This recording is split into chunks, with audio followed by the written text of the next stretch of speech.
publicar.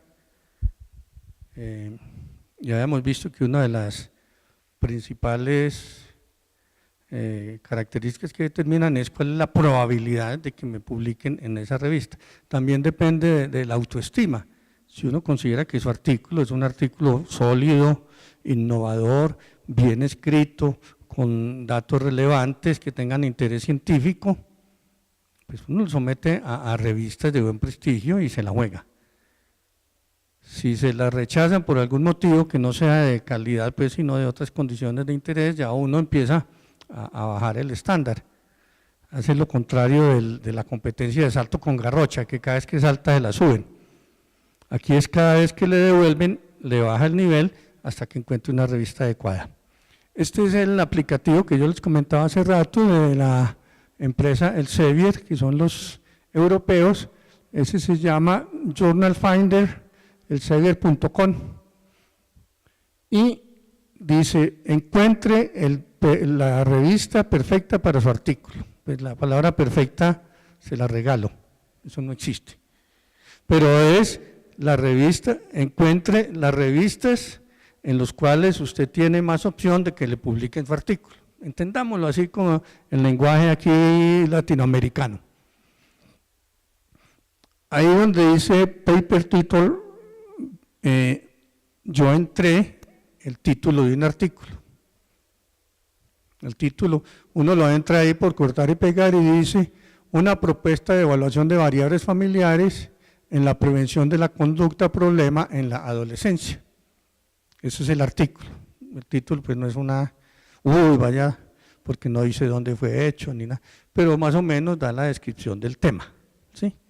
Y debajo dice Paper Abstract, y no lo voy a leer todo, donde lo que hago yo es incluir ahí el resumen. El resumen de un artículo de la revista, ya les había dicho, pero hay que reiterarlo, da cuenta de lo que hay en el artículo, de qué problema se ocupa, cuáles son los objetivos que esperaba de ese artículo. Los objetivos de un artículo es: yo a dónde espero llegar con el estudio, con la investigación. No voy a arreglar la paz del mundo, no voy a mejorar las condiciones de vida, sino que voy a construir o a validar un instrumento para la evaluación psicométrica de pacientes con un problema de adicciones. Eso es lo que voy a hacer, ¿sí? Ese es el objetivo. Después cuento el método, cómo lo hice, en poquitas palabras. Después cuento los resultados y algo de discusión y anexo ahí. Entonces, yo le incluí eso a esta paginita del Elsevier, le hago clic y acto seguido él hace una búsqueda y me dio 10 resultados. Yo pensaba que aquí hiciéramos un ejercicio de eso con las propuestas de ustedes, pero este escenario tiene limitaciones en acceso a internet y no fue posible tener aquí una línea directa para que lo aplicáramos, que ustedes me dieran el título de su artículo, no sé si tenían el resumen, lo poníamos y él le decía.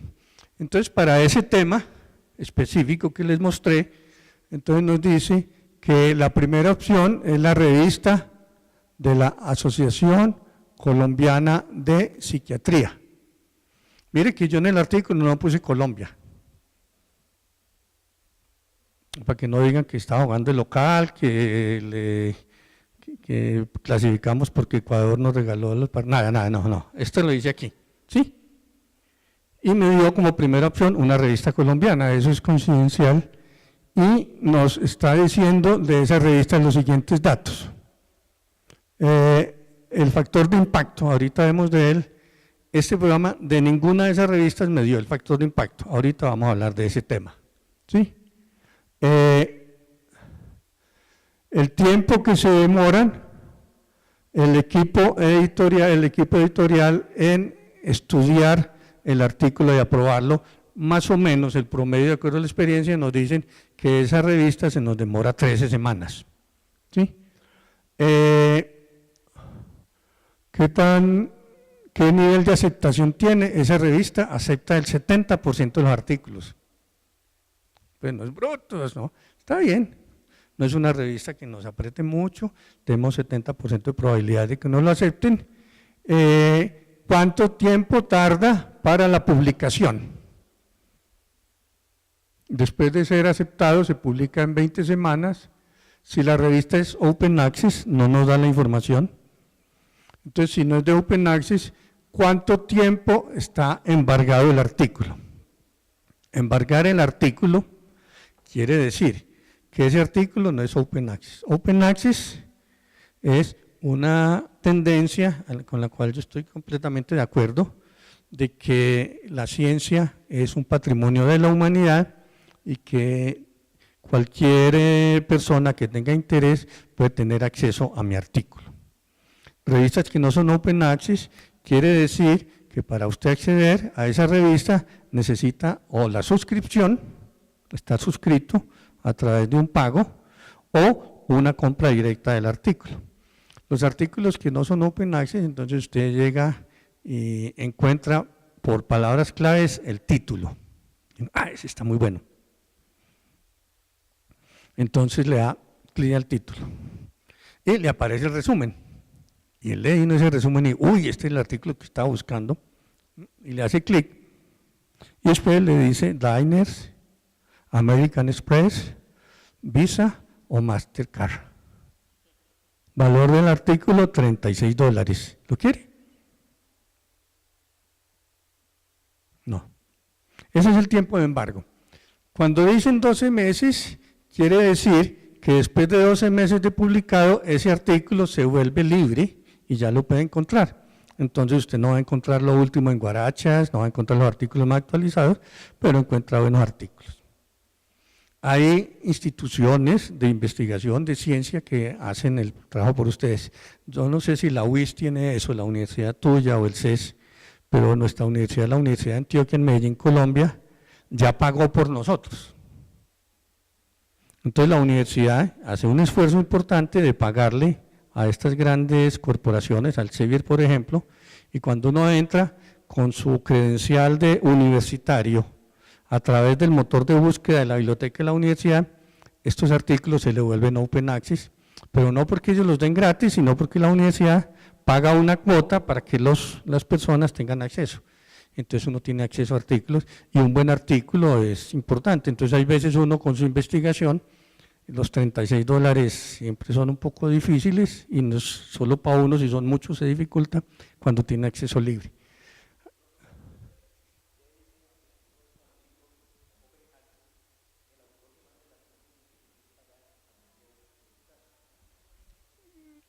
También, sí, hay unos que le cobran para ambos, pero el autor tiene que pagar. Hay revistas que son Open Access, pero el autor paga. Y hay pagos grandes, son $200, $300 por el artículo. Esas son las políticas de cada publicación. Hay revistas que no cobran y son Open Access, pero hay unas que el Open Access se lo cobran al autor. Cada revista define la forma de financiación. Y como tienen prestigio, como son revistas que tienen buen nivel de consulta, entonces los investigadores están dispuestos a pagar una suma de dinero importante para que su artículo sea publicado. Ahí lo que uno puede ver como peligroso es que de pronto el valor del pago del artículo no se vuelva en un criterio de aceptación. Los criterios de aceptación de un artículo tienen que ser única y exclusivamente académicos. Por eso la evaluación del peer review es doble ciego. Nosotros le mandamos a los peer review, a los pares evaluadores, el artículo sin identificación de los autores. La sección de autores se borra, se oculta, se enmascara. Y los autores no tienen información de quiénes son los peer review, para evitar conflictos de intereses, ¿sí? Muchas veces para un lado o para el otro. Cuando uno tiene en su imaginario el nombre de cierto investigador.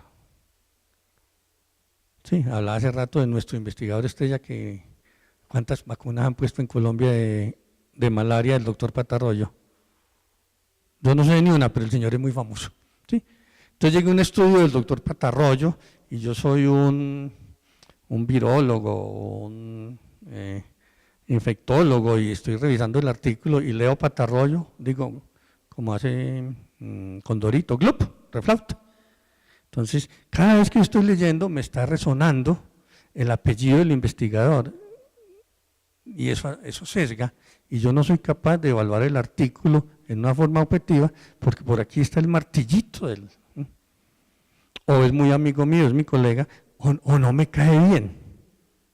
Entonces estoy revisando un artículo de una persona que fue mi profesor y me anuló un examen.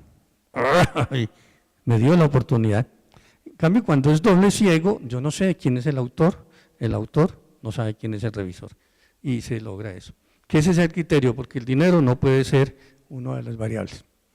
Bueno, la segunda es una revista médica internacional sobre síndrome de Down. La tercera es una revista de la Sociedad Española de Enfermería Neurológica. Bueno, y aquí hay unos datos importantes que son estos códigos más amplios de información. Estos son los códigos que ustedes lo encuentran en todas las revistas, se los voy a mencionar, que se llama el Creative Commons, son unas licencias internacionales. Usted puede, las revistas son las que deciden, no el artículo, entonces usted en esa revista, por ejemplo la que está bajo mi dirección, nosotros permitimos que los artículos sean citados, incluso que sean copiados para efectos de estudio de forma libre, siempre y cuando exigiendo obligatoriamente el reconocimiento de los créditos, o sea, es de libre copia, pero no de plagio, copia, es decir, yo puedo tomar el artículo y copiarlo, y puedo referenciarlo, puedo trasladar parte del artículo y en todos los casos hacer mención a los autores, no se puede plagiar, ninguna de esas licencias permite el plagio. Pero no permitimos que lo editen, que le hagan cambios. Eso está en esta licencia, de acuerdo a esos muñequitos que tiene ahí, está diciendo. Pero hay artículos, hay revistas que no permiten que sus artículos sean copiados. Entonces dicen, no se permite la copia del artículo, tiene una licencia distinta. Entonces, nosotros debemos saber eso, porque si nuestro artículo no queremos que nadie lo copie, no podemos someterlo a una revista que tenga esa licencia. Porque usted lo somete, después el artículo se lo copian y uno dice, pero ¿por qué me lo copiaron? Y le dice, mire, usted sabía que esa revista tenía esa licencia, usted lo sometió ahí, el hecho de someterlo quiere decir que se acoge a las normas. Aquí la tercera, entonces, aquí te dio 10 resultados, ¿sí? Entonces ya uno escoge a cuál revista enviarlo. Esto es una guía. La otra es la que tú dices, la que uno conoce. La otra es la revista de mi universidad. La revista de mi universidad, de tu universidad, de tu universidad, de tu universidad, tiene ventajas y desventajas.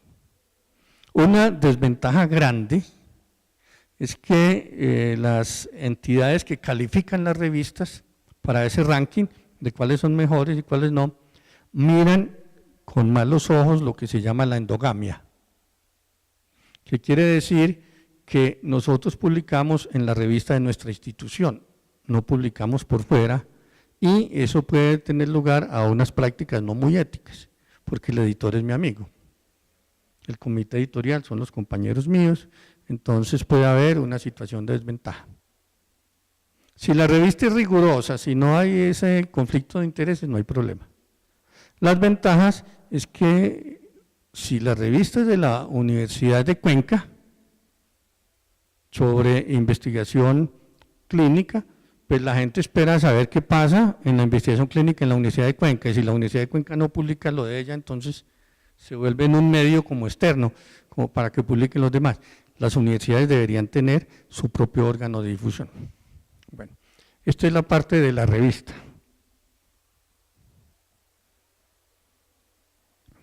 Bueno, entonces, esta es la dirección del journalfinderelsevier.com, es muy importante. La visibilidad, ya la habíamos visto, es en cuáles bases citacionales está. Eso le da la mayor visibilidad en la revista, pero también tener en cuenta estos indicadores bibliométricos. Hay uno que se llama el factor H. Ese se está tomando mucha fuerza y entonces se mide. Factor H1, que es el mínimo, quiere decir que como mínimo un artículo de esa revista tiene una citación. Pues qué pena, pues sí. El factor H1 en los últimos 5 años. Quiere decir que en los últimos 5 años, de todos los artículos de la revista, hay una que tiene una citación y no más. Es pobre, ¿cierto? Un H10 en los últimos 5 años quiere decir que en los últimos 5 años hay como mínimo 10 artículos que tienen 10 citaciones. Pueden haber artículos con 9, con 8, con 7, pero hay 10 que tienen 10. ¿Sí? Y un H de 25 quiere decir que hay 25 artículos que tienen 25 citaciones. Entonces, ese factor H permite ver si esa revista es suficientemente citada o no.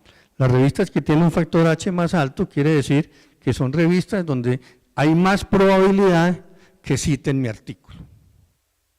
Y ese hecho de las citaciones, que ya les mostré hace rato, que es como el gol que uno mete ahí, ¿cierto? Ese cuento de las citaciones tiene un efecto de bola de nieve. Porque cuando uno empieza a hacer una búsqueda bibliográfica y llega a un artículo, ustedes leen la bibliografía, la analizan, ¿cierto? Entonces uno empieza a encontrar autores o revistas que se hacen más frecuentes en los artículos que a mí me interesan. Entonces yo como investigador empiezo a tener ciertas preferencias por autores o por revistas que yo sé que ahí encuentro temas de interés de los que a mí me gustan, entonces se van poniendo como de más, como dicen ahora los jóvenes, más populares, ¿sí? Y esas son las que van teniendo el factor H más importante. Y a nivel internacional, lo que más está dando como la valoración de una revista, esperen, les cuento algo, el índice H también lo pueden tener para ustedes como escritores, como autores. Uno puede registrar su nombre, no me acuerdo en ese momento cómo se llama el programa, y el índice H, ustedes cuando están en Google buscan su nombre, en Google académico, y él les dice el índice H de ustedes. Si ustedes tienen un índice H de 1, quiere como mínimo un artículo de ustedes fue citado una vez. Y un índice H de 5 quiere que como mínimo un artículo suyo, 5 artículos suyos han sido citados 5 veces. Entonces ya uno puede ponerse así como los militares se ponen aquí unas cositas. Uno se puede poner un índice H, yo tengo este índice H. En cambio, el factor de impacto sí es de la revista. El factor de impacto nos dice del número de artículos publicados en los últimos 3 o 5 años, pues hay que darle el dato, qué proporción, cuántos han sido citados. Entonces, un factor de impacto de 1 quiere decir que en los últimos 3 años la revista en conjunto, no por artículos, sino en conjunto, tuvo 60 artículos y esos 60 artículos en conjunto tuvieron 60 citaciones. Entonces, en promedio, cada artículo fue citado una vez. Ese es el factor de impacto de 1. Un factor de impacto de 10 quiere decir que de esos 60 artículos tienen 600 citaciones en otras revistas. Es un factor de impacto de 10. O sea, los artículos de esta revista han sido citados 600 veces en otros artículos, porque se excluyen los propios para evitar el manejo un poco, llamemos, ético, con unas prácticas que utilizan algunos autores científicos. A mí no me gustan las prácticas, es tú me citas y yo te cito. ¿Sí? Entonces cada vez que tú escribes me haces una cita a mí.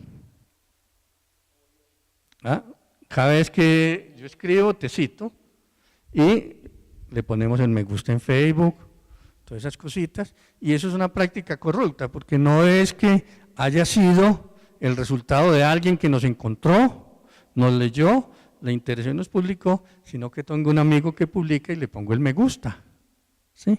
¿Y cómo es el me gusta en revistas? Citándolo. Yo incluso he recibido, y no me gustó mucho, de peer review, evaluadores pares, que revisan el artículo y dicen, artículo importante, es un interés para la ciencia, tiene algunos problemitas de escritura que se pueden corregir, creo que hace falta ampliar la discusión, pero hay una recomendación muy especial. En la bibliografía le falta un artículo muy importante para que lo incluya. Adivinen de quién era ese artículo. Del peer review. Ese señor está haciendo un mal uso de su trabajo de par académico y está induciendo a los autores a que lo citen a él. Entonces, ¿qué hace uno? Coge ese peer review y lo borra de la lista. No es una práctica honesta, correcta, porque está haciendo un trámite falto de ética para él mejorar estos indicadores. Este factor de impacto es el que le da el valor a las revistas y es un factor de impacto que puede ser general o por revistas científicas temáticas. En Colombia nos dio muy duro porque el ranking colombiano de revistas la están calificando con el factor de impacto internacional. Entonces, realmente uno tiene unas revistas con un factor de impacto de 0.87. Quiere decir que si tiene 100 artículos, el conjunto de esos 100 artículos tienen 87 citaciones afuera. Y uno dice, vean, me han citado 87 veces, pero en el plano internacional hay revistas que tienen factor de impacto de 15, de 20, ¿sí? Y eso queda chiquitico. Y los grandes evaluadores, como el Sevier con Scopus o Web of Science, evalúan ese a nivel internacional y lo tienen por cuartiles. Entonces, en el primer cuartil son las revistas que tienen el 25% más alto de las citaciones del factor de impacto y todas son revistas del Reino Unido y de los Estados Unidos, un poquitico Alemania y un poquitico China. De resto, ninguna, ¿sí? Y nosotros, los tercermundistas, algunos ni siquiera tenemos factor de impacto. Mire que este que le mostré ahora ni siquiera está considerado. Y los que tienen factor de impacto hasta 1.5 cuando mucho, y es un esfuerzo muy grande. Entonces, cuando nos comparan en el plano internacional, no tenemos esa opción. Si ese es el factor que van a tener en cuenta los que van a buscar revistas, nuestras revistas no las encuentran. Y con ese factor nos califican y nos rebajaron de escalafón. Aquí en el Ecuador no hay escalafón de revistas. Aquí están todas en latindés, pero no se califican en eso. Entonces ustedes no van a encontrar este factor ni el ranking del país. O sea, hay países que ni siquiera han hecho el esfuerzo de tomar las revistas, calificarlas, hacer un ranking y decir estas son las principales revistas. Entonces ese factor no les sirve.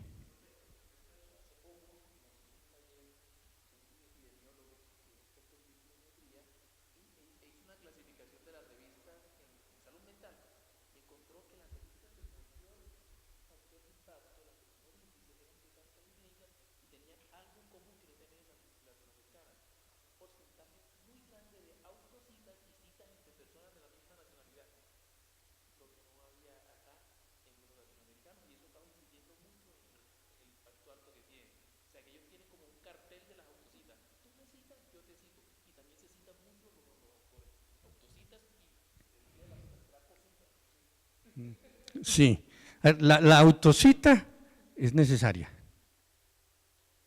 cuando el artículo lo reclama. Es decir, estamos escribiendo un artículo científico y parte, hay un punto muy importante que es donde tienen valor las citas, es en la discusión. nosotros tomamos una práctica, hay veces muy fácil, que llamamos que conclusiones y recomendaciones, como si estuviéramos haciendo una consultoría. No, la discusión es los hallazgos de nuestro estudio, lo que dio ese estudio, cómo lo ponemos en contexto con lo que antes habíamos visto. Recuerdan que les hablé del estado del arte. Entonces coincide y no coincide. Esta mañana nos hablaba la doctora Elvia como sobre un tema de la mujer. Unos decían que sí hay mayor riesgo, el otro decía que no, en cuanto a consumo de las mujeres. Entonces ella decía, aquí la bibliografía, las bases de datos internacionales son contradictorias. Eso es parte de la discusión. Entonces nosotros cogemos nuestro artículo, nuestro estudio, y lo ponemos en contraste con otros estudios. Algunos de esos son previos de nosotros.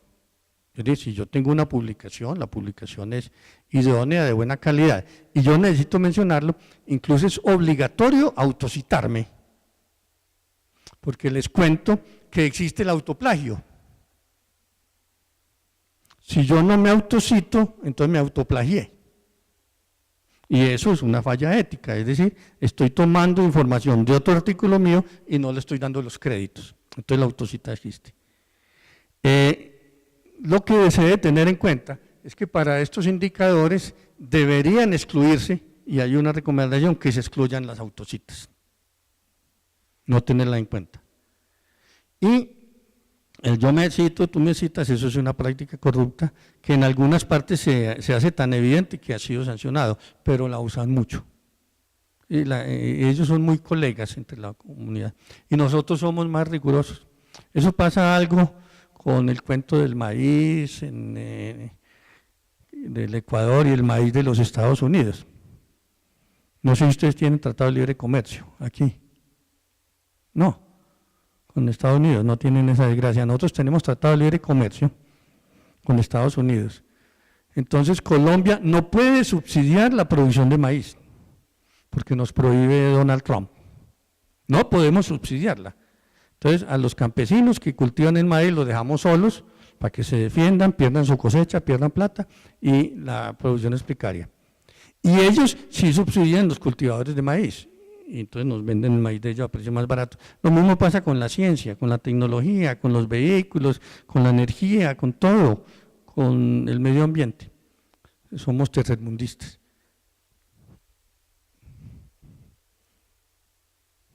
Esto ya lo había mostrado. Bueno, recuerden que los artículos se deben defender solos ante la evaluación de pares evaluadores. Cuando entramos en diálogo con los pares, que ellos, y realmente el par evaluador no se comunica con nosotros como autores, el que se comunica es el editor. Yo como editor recibo de los pares las observaciones y no se las transmito directamente a los autores porque yo las valoro y establezco qué le puedo mandar. Por ejemplo, este señor que dijo que, por favor, le falta una cita muy importante, eso no lo ha, el autor no se dio cuenta de eso. A mí me da vergüenza que un autor reciba eso. Entonces, el editor es un tamiz, entonces uno toma las observaciones. Hay observaciones que yo considero no pertinentes. Por ejemplo, que tienen seria carga ideológica. Evaluar artículos sobre temas, por ejemplo, del aborto, hay que tomar una posición absolutamente científica, académica, y si un evaluador le mete a eso carga ideológica para uno o para el otro lado, el editor tiene que tener el tacto suficiente para decir, solamente retransmito comentarios que sean científicos, académicos, del procedimiento, del método, de los resultados, pero no vamos a hacer debates ideológicos en ese punto. ¿Sí? Entonces lo que recibe el autor es lo que el editor toma de los evaluadores. Además hay que tomar de todos los evaluadores, porque es muy vergonzoso, y tú ya me has hecho un comentario algo similar, que el evaluador número 1 me trajo las recomendaciones y dice que en la discusión hay que incluir este y este aspecto. ¡Qué bien! Entonces le mando al autor, hola, ¿qué tal? Ve ya, acordate de tener en cuenta estos aspectos en en la discusión, cuando aparece la evaluadora número 2 y me dice una cosa contraria. Y eso es frecuente. Entonces yo le mando, ya me habías hecho tu respuesta, me habías corregido, no ha llegado el momento del desencanto y qué pena, doctora, tengo otra observación. Y es opuesta a la que le mandé hace 15 días. ¿Qué va a pensar esta autora de este editor? Contradictorio, porque resulta que un evaluador dice una cosa, el otro dice otra. Entonces lo que se hace es que se toman los dos evaluadores, se sopesan, se decantan y si se necesita otro evaluador, es mejor mandar al otro evaluador y le dice, perdón doctora, nos demoramos un poco, pero ahí no hay acuerdo entre los evaluadores, vamos a buscar otro concepto y después ya se hace una revisión, un acopio y se le manda solamente uno. Estas son las evaluaciones de los autores, para evitar ese ping-pong, ese diálogo tremendo. Y la otra cosa es que las observaciones no obligan. Usted tiene derecho también a cuestionar, a defender ese muestreo, o aclarar, es que me faltó informar estos y estas condiciones del muestreo y yo lo ratifico así, yo no lo cambio, porque para mí este es el componente técnico y el comité editorial valorará si le aceptamos sus observaciones o lamentamos si no corrige, no le publicamos. Es un asunto difícil. Esto también lo había dicho el doctor Cassiani hace rato. Dediquemos un buen tiempo y la ayuda de colegas a revisar meticulosamente los manuscritos antes del sometimiento. No dejemos en los evaluadores ni en los editores el trabajo de mejorar el artículo. Ellos no lo van a criticar de todas formas. La responsabilidad de mejorar los artículos es de nosotros. Entonces, un colega a tiempo es importante. Entonces se le manda el artículo y dice, quiero tu opinión. Pero por favor, esa opinión no le da derecho que lo pongan como autor. Simplemente en los agradecimientos. Autores son aquellos que hacen aportes significativos a la construcción del artículo. No, bueno, como hay méritos, hay autores pegados. Hasta hace algunos años, en las universidades de Estados Unidos, yo no sé si todavía se usa, pero creo que ya han quitado eso, hay artículos con 23 autores. Yo no sé cómo hacen para escribir 23 autores. Y el último es el jefe del departamento. ¿Qué hizo el jefe del departamento? Hizo posible que en su departamento se hiciera la investigación, le dio tiempo a los profesores para que escribieran el artículo, etcétera, etcétera, pero no hizo un aporte significativo a ese artículo. Incluso ya uno sabía, si uno quería saber cómo llamaba el jefe del departamento, mirara el último. Lo ponían como cortesía. Pero resulta que con el índice H y con el reconocimiento internacional, la autoría en los artículos científicos es un reconocimiento meritorio al trabajo investigativo, no al trabajo burocrático. Otra cosa, los directores de tesis. El estudiante es el que decide si su director de tesis merece ser coautor del artículo.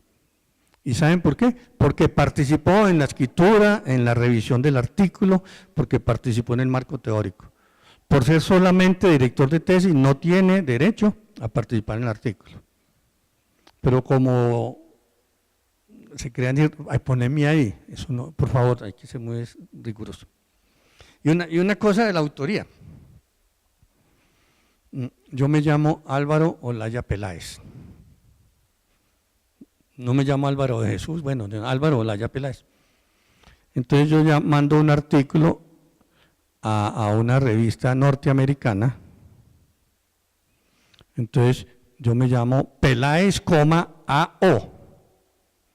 Porque el Olaya no es considerado apellido, sino segundo nombre. Y me busco y encuentro en Peláez. ¿Sí? O en otras me llamo Álvaro Olaya. Entonces en las publicaciones aparece Olaya A. Ese también soy yo. ¿Sí? En otras aparece Álvaro Olaya-Peláez. Entonces ahí tengo tres formas de que mi nombre aparezca en las publicaciones científicas y pueden aparecer otros.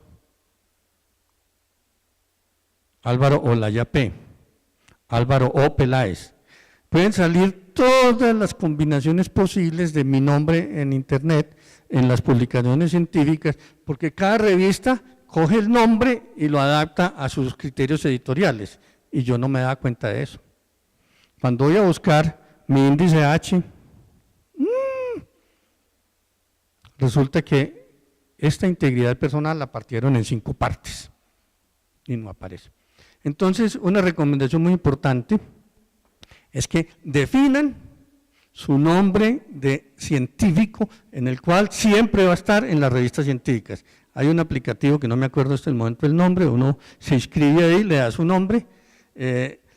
Como nosotros los latinoamericanos nos gusta tener los 2 apellidos, entonces podemos utilizar Olaya-Peláez. Si yo lo pongo así, siempre ese va a ser mi apellido, Olaya-Peláez. No, ya quedó así. Es decir, usted registra su nombre como autor, el que usted quiere tener. Como no tengo internet ahora y tengo un problema senil, no me acuerdo del aplicativo exactamente, pero hay un aplicativo que es fácil de encontrar donde uno registra su nombre y ya siempre, así como cada artículo tiene un código que se llama el código DOI, que es la identificación del artículo, hay una identificación para el autor, que sea una sola, siempre la misma, y usted la define. Entonces yo la definí, Olaya-Peláez es el apellido y el nombre Álvaro. Siempre de a partir de ahora va a ser ley, pero lo de atrás se perdió. Se perdió porque fui descuidado con la gestión de mi nombre editorial. Ya mi nombre editorial queda así permanentemente, entonces en todas las publicaciones va a aparecer así, ya que aparezca un homónimo con los mismos apellidos y pequeños nombres y la misma, ya diferencia es el artículo. Yo hice una búsqueda por Álvaro Olaya y hay un señor experto en ingeniería con unos estudios tremendamente complicados, pero sé que no soy yo, ¿sí? Entonces yo andaba buscando por el tema, pero es una forma importante.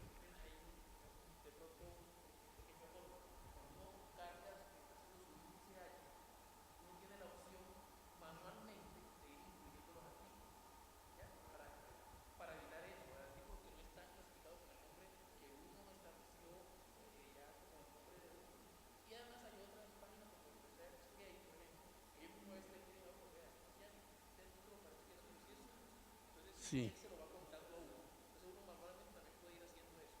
Sí, la gestión de su trayectoria, sí puede hacerlo, está muy bien. En ResearchGate todos tenemos ahí nos van diciendo y nos van informando. Bueno. Y lo último, no es tan grave el rechazo a un artículo, si aprendemos de él, ¿sí? Yo creo que es más grave renunciar, a insistir. A todos nos han rechazado artículos. Hasta los mejores directores técnicos han perdido partidos, ¿sí? Ahora, si después de un rechazo nosotros no hacemos un esfuerzo para mejorar la calidad de escritura, ya es difícil. La escritura es algo que se aprende. El lenguaje coloquial no sirve, hay que ir a aprender unas técnicas de escritura científica, sobre eso hay talleres y el libro del doctor Day. Esta parte por hoy, no sé si tienen preguntas porque ahí les voy a pasar un decálogo de las buenas prácticas en escritura que nos propone la Sociedad Española de Revistas Médicas, para que las miren un poco, si tienen comentarios hasta aquí de este punto. Entonces denme un permisito, yo busco otro archivito aquí. Hola, ¿qué tal? ¿Me permites? Tengo que cerrar este.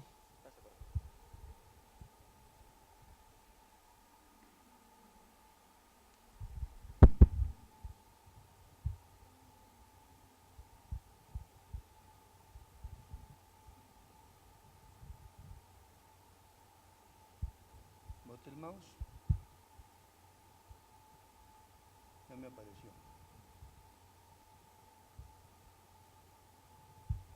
No sé si podemos poner esto más grande.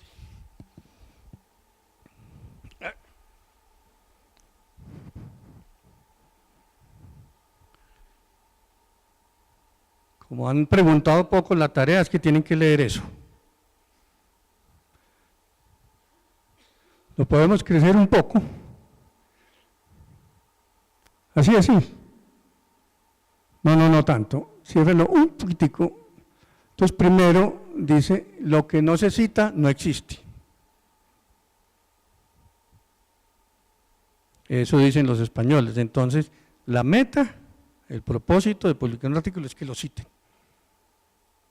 Porque si lo citan, lo encuentran en otro artículo y ahí pueden llegar a nuestro artículo. Anteriormente decían que lo que no se publica no existe, ellos son más exigentes. Segundo, hay que publicar menos y mejor. A mí realmente no me molesta mucho lo que hizo Publindes de disminuirle, Publindes es nuestro clasificador colombiano, de disminuirle la categoría de las revistas, si con eso se logra que los profesores universitarios publiquemos menos, pero mejor. Es que yo he encontrado profesores de 10 artículos al año y he encontrado prácticas de este tipo. Dirigen tesis de los estudiantes, a cada estudiante le dicen que publique su artículo y que me incluyan. Entonces el profesor termina el año con 10 publicaciones, a qué horas preparó clase, a qué horas investigó, a qué horas administró su posgrado, a qué horas calificó exámenes, y aparecen con un sueldo el triple de lo que yo me gano, que me toca revisar los artículos. Porque hay un estímulo, algo perverso, a la publicación por la publicación. Debería que publiquen menos, pero mejores publicaciones. Yo creo que lo que debe tener el prestigio es, mira los artículos que escribí, ¿sí? No hacer lo de Strauss, lo de… Tercero, hoy día, si queremos que nos lean, citen y compren, esos son los españoles, a ellos les interesa que compren, por fuera hay que publicar en inglés, básico. Las publicaciones en español se quedan por acá. Las publicaciones en inglés tienen acceso universal. Pero también tenemos que pensar algo. Como autores, ¿qué interés tenemos de que lean nuestro artículo? Porque algunas veces tenemos interés en que el artículo sea leído, comprendido y replicado por la comunidad en la cual estamos trabajando. Entonces nos interesa, no tanto por el prestigio como investigador, sino que nos interesa que ese artículo esté en una revista ecuatoriana, que la lean aquí los universitarios, porque es un artículo que aquí es donde tiene aplicabilidad. Hablemos de la cultura ancestral de la coca y ciertas prácticas relacionadas con eso. A un europeo eso es folclorismo. Aquí es parte de lo cotidiano de la vivencia y a mí me interesa que la publiquen aquí. Entonces lo de inglés es cuando queremos someternos allá. Y algo que critico yo ahí, no siempre lo extranjero es sinónimo de mejor calidad. ¿Sí? Ay, me publicaron una revista en Filipinas, voy a decir algo, no tengo nada contra los filipinos, ojalá no haya por aquí. Eso no quiere decir que sea mejor que la nuestra. ¿Sí? Entonces nos creemos más orgullosos que porque la publican por fuera. En nuestros países hay buenas revistas, pero la publicación en inglés sí tiene que ver con la visibilidad. El problema de publicar en inglés es que se suma un costo muy alto, porque por favor no vayan a utilizar traductor de Google. Si nosotros no tenemos dominio de la lengua extranjera, los artículos que nosotros traducimos con los instrumentos que da la computación son de muy mala calidad, descontextualizan. Las palabras tienen que tener un significado equivalente en el argot de las ciencias médicas de ese país. ¿Sí? Entonces necesitamos pares que nos ayuden a la escritura, que tengan conocimiento de esas lenguas. Y eso sube mucho el costo de los artículos, porque si no quedan pésimas traducciones, que son peores no publicar. Esos son lambonazos, dice cuarto, el elemento clave de una revista es un buen director, no crean eso. El elemento clave de una revista son buenos autores. Un director, si no tiene buenos jugadores, no mete goles. Un buen director no hace buenos autores, pero los buenos autores sí pueden ir forjando un buen director. Son quienes escriben los artículos. Una revista está hecha por quienes los escriben. Cuando usted ve la calidad de la revista, usted la lee es en el artículo, y en el artículo es donde se ve ese punto. Las publicaciones periódicas deben ser regulares en su aparición. Eso lo están exigiendo ahora. Puntualidad. ¿Sí? En mi pueblo, un pueblito pequeño de las montañas de Colombia, se llama Río Sucio. Tenían un periódico que se llamaba Diario del Ingrumá, porque hay un cerro con el nombre así. Y debajo decía semanario quincenal, que se publica cada mes o cuando se puede. Entonces era diario, semanario, quincenal, mensual o no se sabe cuándo. ¿Sí? Las publicaciones tienen que ser muy rigurosas. Si es trimestral, tienen que ser trimestrales. Y eso, esas grandes bases bibliográficas castigan a las revistas. Yo incluso estaba pensando que ya con los medios electrónicos, las revistas deberían perder el periodo. Las revistas deberían tener un acopio permanente. Artículo que esté, incluyanlo en la colección. Como ya no es necesario la revista en papel, si hay que cerrar la edición, mandarlo a la imprenta y no sé qué, uno puede, el artículo salió hoy, publíquelo hoy. Octubre de 2017, volumen no sé qué, pueden hacerlo. Y ya existe tanta puntualidad que las buenas revistas tienen publicaciones anticipadas. Hace uno la revisión bibliográfica, ahorita en octubre del 2017, en la bibliografía, incluyo una bibliografía de un journal, American Journal, de cualquier cosa, y la referencia bibliográfica dice volumen 48, número 1, de enero del 2018. ¿Sí?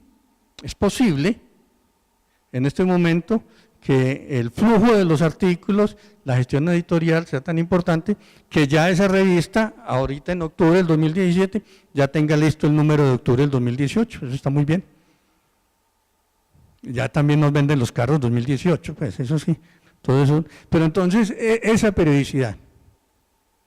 Si vemos que en nuestra revista es muy difícil hacerlas trimestral, con 20 artículos, hagamos la cuatrimestral con 12 artículos. Hagamos la más pequeña, pero pongamos la periodicidad, porque se castiga mucho en el plano internacional que no seamos puntuales en la entrega de las revistas. Eso es muy mal visto. La edición electrónica actual tiene más exigencias que la tradicional en papel. Yo amo las revistas electrónicas. Una revista electrónica no es lo mismo que una revista en internet. Porque, por ejemplo, el Open Journal System, la revista, el texto te sale en PDF. Ustedes saben que es un PDF. Es un texto rígido. ¿Sí? Entonces usted puede leer como si estuviera leyéndola en papel. Ahorita, las grandes revistas ya no trabajan con PDF, sino lo que llama hipertexto. Eso ya es una técnica XML o no sé qué, unas cosas muy complicadas que no vale la pena. Pero el hipertexto quiere decir que cuando estás leyendo el artículo y aparece la referencia bibliográfica, le hace ahí, inmediatamente le despliega la referencia bibliográfica y le dice también qué otros artículos hay en la colección relacionados con ese, porque tienen palabras claves similares. ¿Sí? Y encuentras un autor y le haces así al autor y te salen datos biográficos del autor, hasta la foto puede salir, y te salen artículos de ese autor y te dice si te quieres comunicar con él y hacen referencia a un estudio, le haces así y te aparece el estudio. Es decir, son hipertextos muy dinámicos del artículo, lo cual te posibilita que esa lectura de ese artículo sea una lectura en la cual tú vas a profundizar hasta donde quieras. Entonces, la gestión de esas revistas es tremendamente difícil porque el autor nos manda un artículo y nosotros tenemos que hacerle unos procesos técnicos que llaman marcación, y eso cuesta plata y hay que pagarle un técnico, pero el lector del artículo va a tener muchas posibilidades. Al leer ese artículo va a saber del autor, va a saber de otros artículos, va a tener referencias de contexto y le va dando información. E incluso si usted se registra, la revista puede perfilar el lector, y ya los lectores estamos perfilados por la revista y saben que nosotros tenemos interés en trastorno afectivo bipolar y empiezan a mandarnos información de alertas cada vez que aparecen artículos relacionados con eso. Entonces entramos en una relación de mucho vínculo académico con las revistas. Esta exigencia hay que hacerla ahora, es decir, tenemos que acabar la revista en papel. Sigue, cada vez más, o soy más ciego o soy más chiquito. Yo no leo. Bueno, ya nos acaba el tiempo también. Esta es parte pues de la información que tenía para complementarles, pero quiero como participación de ustedes. A mí me dijeron que era un taller, y de taller pocón pocón. Comentarios, preguntas, experiencias. Sí.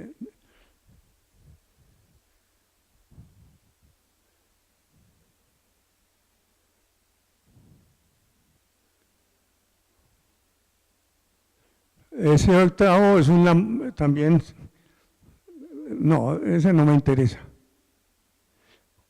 No, así, el noveno, los intercambios indiscriminados y el acceso abierto universal son el cáncer de las publicaciones académicas. Yo estoy de acuerdo con la mitad. Los intercambios académicos indiscriminados, yo te cito, tú me citas, publicame, yo te publico, si son un cáncer de las publicaciones. Acceder a una publicación es por mérito, pero el acceso abierto, yo soy defensor del acceso abierto. La ciencia es patrimonio de la humanidad. Lo que deben hacer los estados es pagarle bien al científico por su labor y que el producto se lo entreguen a la sociedad y no dejar el producto para que lo exploten de una forma comercial, porque priva a mucha parte de la humanidad de los beneficios de la ciencia.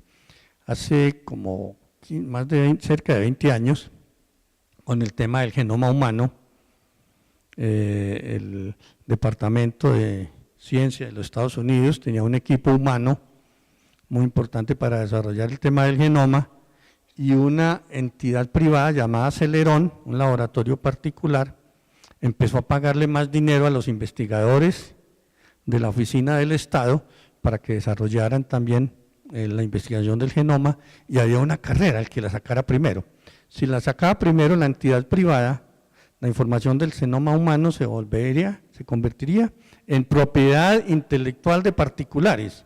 Imagina el enriquecimiento de ellos.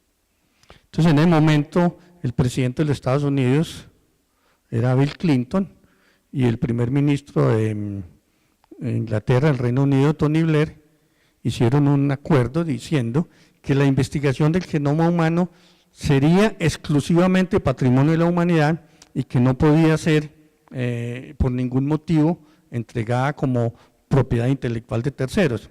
Le dieron un golpe a la empresa Celerón, entonces la empresa Celerón se acercó al gobierno de los Estados Unidos, bueno, traemos juntos, páguenos el trabajo y háganlo público. Eso defendió de que si nosotros aquí en el Ecuador queremos hacer investigación sobre genoma humano, tenemos acceso a las bases de información, puede que no tengamos los equipos para hacer ese mapa genético, pero es un patrimonio de la humanidad. Entonces el acceso abierto evita de que gran parte del conocimiento científico se convierta en propiedad intelectual susceptible de comercialización. La propiedad intelectual debe ser el reconocimiento, lo que llama de los derechos morales, pero no enriquecerse uno con el fruto de la investigación. Recuerden el gigante que les hablaba ahora. La persona que hace una investigación se paró sobre el lomo de gigantes y no se puede apropiar para él de la partecita que él puso, sino que tiene que entregarla a la humanidad. Entonces yo no estoy de acuerdo con eso. Estos españoles también se les nota ahí su interés económico. Dicen, el avance sostenido de los parámetros objetivos de evaluación bibliométrica y la rentabilidad económica son los principios esenciales para asegurar la calidad y la supervivencia de una revista. No. La rentabilidad económica no debe ser el criterio de sostenibilidad de una revista. Nuestras universidades lo saben. Nuestras universidades sostienen revistas con fondos subsidiados para que puedan permanecer en el ámbito académico. El día que una revista científica la privaticemos y la pongamos a generar rentabilidad, estamos la llevando al riesgo a que sea más importante la transacción que con ella se haga que la calidad de los contenidos. Esos españoles están como raritos, ¿sí? Pero me pareció bueno traerlo porque precisamente era cuestionar eso, que hay en este momento grandes intereses en el mundo de las publicaciones. A mí me preocupó mucho hace unos 5 años cuando la Reuters adquirió los derechos de la Thomson para apropiarse de todo el universo de la publicación científica, no solo de los Estados Unidos, sino de todos los países del mundo, para tenerlo como un patrimonio, porque eso tiene un doble riesgo. Uno, el monopolio económico que se hace con ellos. Y segundo, la apropiación del conocimiento de la ciencia con estos medios electrónicos, donde ellos tienen mayor posibilidad técnica, académica, de apropiarse de los desarrollos científicos para sus beneficios y sus intereses, y nosotros, los países del tercer mundo, estamos rezagados y que estamos dependiendo de lo poco que podamos hacer con los recursos. Entonces se genera un imperialismo científico que estamos en este momento bajo ese riesgo. Promover, a mí me gustó mucho promover a Cielo y a la Tindes y a Redalic, darle fuerza a nuestras bases de datos bibliográficas, porque tenemos que también tener una presencia sólida en el escenario internacional de las publicaciones, y nosotros podemos también avanzarle a eso. El problema es que es un David y un Goliat, que en la Biblia ganó David, pero no sé si aquí nos toca que ganemos algo en eso. Bueno, quiero sus comentarios, sus observaciones, sus críticas y sus agradecimientos por soportarme.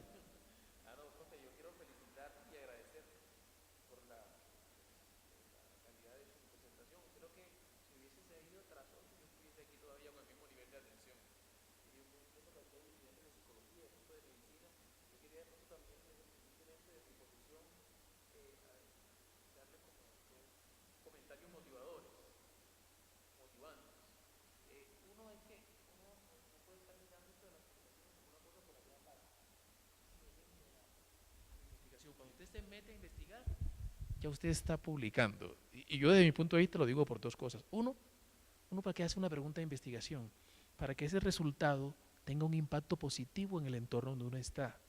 Entonces, ¿cómo va a tener impacto positivo si tú no lo das a conocer? ¿Ya? Entonces, es una responsabilidad ética el publicar. Y lo segundo, yo lo considero atrevidamente como un paso metodológico. Porque cuando tú estás escribiendo el proyecto, hay una cosa que te piden en casi todos los protocolos de investigación, unos resultados esperados, ¿ya? Que tú tienes que por lo menos generar un informe técnico de investigación. Y en mayoría de los casos la universidad te pide que al menos un artículo que publiques. Entonces eso está ahí de la mano. Entonces cuando tú haces bien el protocolo, haces bien la pregunta, no te va a quedar tan difícil escribir el artículo porque ya tienes montado casi todo el planteamiento, la introducción del artículo y los elementos para la discusión. Ya cuando terminas de recoger tus datos es poner esos resultados ahí en el contexto y con la revisión previa que hiciste en tu protocolo te va a servir mucho de eso para la introducción del artículo, para la discusión, y nada más tendrías que agregar los artículos que hayan salido desde que escribiste el protocolo hasta que terminaste de recoger los datos.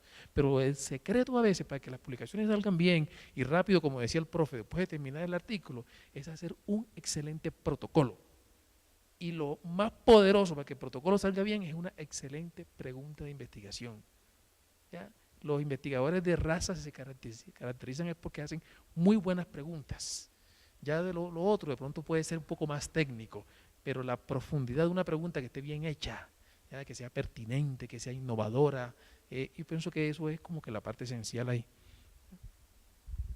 Muy de acuerdo, sí, es un tema muy importante que es la metodología de investigación. Yo he dicho que para investigar uno necesita dos cualidades. La primera es conocer y la segunda es no conocer. Primero, conocer es lo que va a investigar. Si a mí me pone aquí sobre energía nuclear, ¿sí? Entonces uno tiene que investigar sobre aquellos asuntos en los cuales tiene competencia, que nos los da la formación profesional o el posgrado. Y la segunda, no conocer, porque ¿para qué investiga uno lo que ya conoce? Entonces uno investiga sobre lo que no conoce de lo que conoce. Eso es como galimatías, pero es importante. Sí, muchas gracias por el aporte. ¿Una otra consideración? Bueno, muchas gracias. Agradecemos la valiosa participación del doctor Álvaro Olaya.